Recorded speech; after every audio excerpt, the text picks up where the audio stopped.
Mascot horror. Most of you, I'm sure, don't need an introduction to this subject. But if you don't know what the term mascot horror means, it's okay, no one really does. But it's a subgenre of horror where usually kid-friendly mascots turn, spooky and scary. This was heavily popularized by the game Five Nights at Freddy's, and most, if not all, mascot horror games are still indie. Usually these games aren't very intense, they almost never have a mature rating, even if some really push the boundaries of a teen rating. This combination of less intense horror and more colorful, simple mascot designs makes mascot horror appeal to kids and teens much more than most other horror. This leads to one of my biggest issues with the genre. Many of these mascot horror games focus on the appeal of the mascot, trying to make a distinct and edgy character that kids will think is scary and mature. But it just ends up leading to designs that don't really make sense as an actual mascot. So, why not try to redesign some of these characters? Also, before I start, I'm monetized now, so that's cool. I can start making money off this.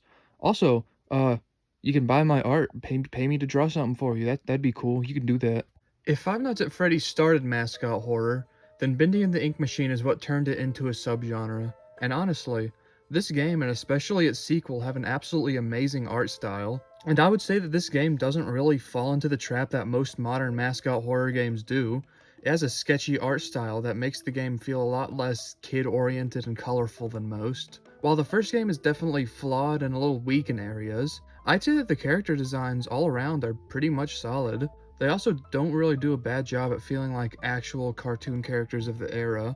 While Bendy being a little devil character might seem a little try-hard for horror, it does kind of make sense. There is a lot of hell and weirdly dark themes in 20s and 30s cartoons, so, kind of makes sense. However, the actual monstrous design of Bendy is what I'm talking about today. While I think that the Ink Demon himself got a fantastic upgrade in the sequel, I think the original kind of leaves a little to be desired. I feel like all three of his designs from the first game have their own kind of ups and downs, so I tried to combine them all together, and this is what I came up with.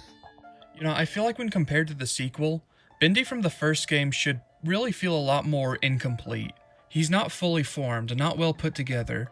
The first game did this by making him a vaguely humanoid-looking blob, and then they later redesigned him to be more skeletal. While I feel like the second beta design did a lot better job at making him feel like more uncanny, the skeletal design works better as like a monster that's meant to be feared, but he does kind of look more cool than creepy. So I tried to add some imperfections and some weird, uncomfortable design elements so he's both hard to look at, but also still kind of cool. I also gave him back his 5 fingers because I felt like the 4-fingered cartoony hand with the 5th like vestigial finger added to the idea that he was like a failed experimental freak. Also, I made the head kind of closer to the alpha design because I really like the cartoony lopsided horns they went with on the original. Again, it makes him feel more uncanny and less cool and edgy. Lastly, I made a slight tweak to the mascot Bendy to make him fit a little better into the 1920s rubber hose art style, because if you didn't know, the classic pie cut eyes were really more supposed to be pupils, while the white area around the eyes are actually supposed to be part of the eyes. So, Mickey Mouse should really look like this. So, Bendy might be big, but what game really set in stone the traditions and cliches of mascot horror and its art styles? I'd say that would be Poppy Playtime, because Poppy Playtime is huge. While it certainly falls into the trap of trying too hard to appeal to kids, especially with how marketable a lot of the designs are, I'd say that the main mascot of the game, while he may have the stupidest name possible, he does a pretty good job at feeling like an actual toy. His body is literally just one of those stuffed monkeys, but this lanky look works perfectly at horror, and the face is also pretty perfect. It strikes a great balance of spooky, marketable, and, feeling like an actual mascot, so yeah, I'm not redesigning him. Now the second chapter, on the other hand, yeah, this design sucks. Mommy Longlegs, while having an equally awful name as before, has one major issue. I get what they were going for. A Gumby wireframe like Bendy toy is a solid and creative idea for a horror monster set in a toy factory, but she just doesn't really feel like an actual toy or a mascot of a toy company. Also horror-wise, while Huggy is perfectly lanky and is actually kind of threatening, this is just silly. So here's the design that I came up with. First off, I changed the head way more than anything. I gave the character a more retro toy appearance with longer, smaller eyes and more pronounced cheeks. I also changed up the hair while keeping a lot of its original character because I just kind of thought the original hair was trying too hard to be recognizable and just ended up looking weird more than anything.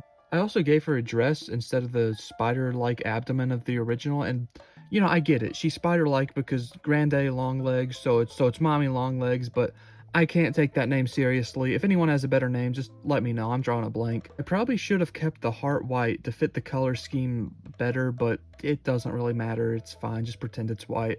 But finally, to the side, I drew a couple doodles showing what her spooky, monstrous design could look like. I tried to make it feel a little more organic and a little less cartoony, but overall, yeah, I think this design fits the series a whole lot more. Moving on to the most infamous mascot horror, we have Garten of Banban. I just think this series is funny. I'm not going to be too hard on it because it's made by two amateur artists and they're like, actually improving, so that's cool. I couldn't do what they're doing, so to take this stupid, insane game series seriously for a second, I really don't actually hate this, in context at least. While these are stupidly simple and, pretty poorly drawn monster mascots, I feel, even if it's unintentional, that it fits the cheap, like rundown daycare kindergarten facility vibe pretty well.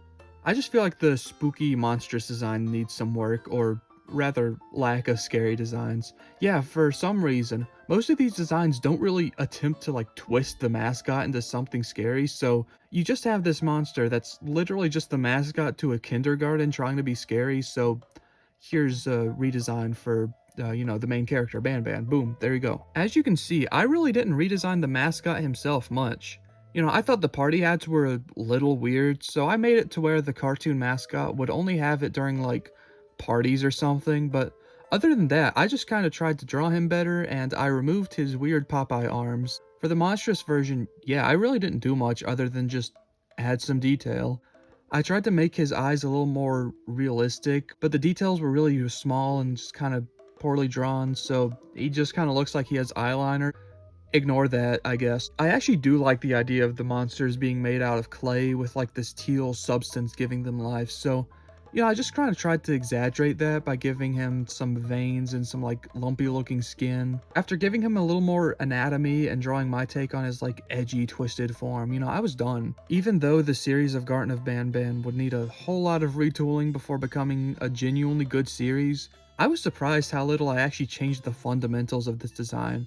I just kind of made him a little more, I guess, realistic. Finally, I'm just gonna throw out an oddball. Anyone remember Showdown Bandit? I do, and I've kind of developed a pretty big interest in the game over the past like year or so.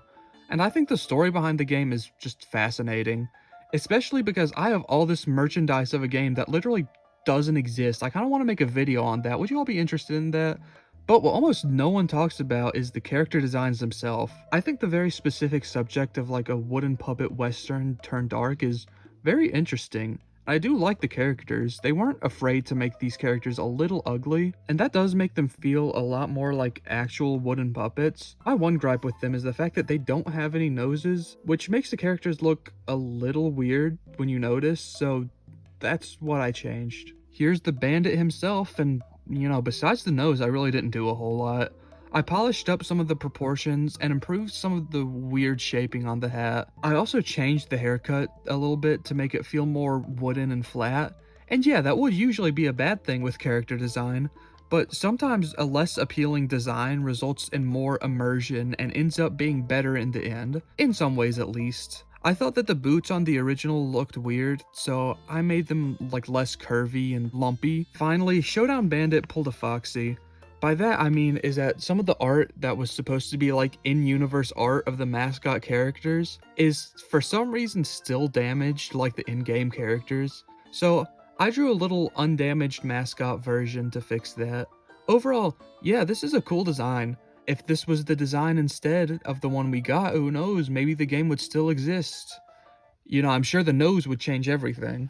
Overall, yeah, I'm pretty happy with these designs, especially my Poppy Playtime redesign, but, I shouldn't have to tell you that these designs are not the only characters from these games, and there are also plenty of other flawed and weird indie horror games out there, so if you're wanting me to redesign any characters from any mascot horror game, no matter how obscure or weird, Let me know in the comments. And if you didn't know, I also have this series where I'm redesigning flawed FNAF characters, so, I suggest watching that if you want to. But yeah, that's it. Thanks for watching. Bye.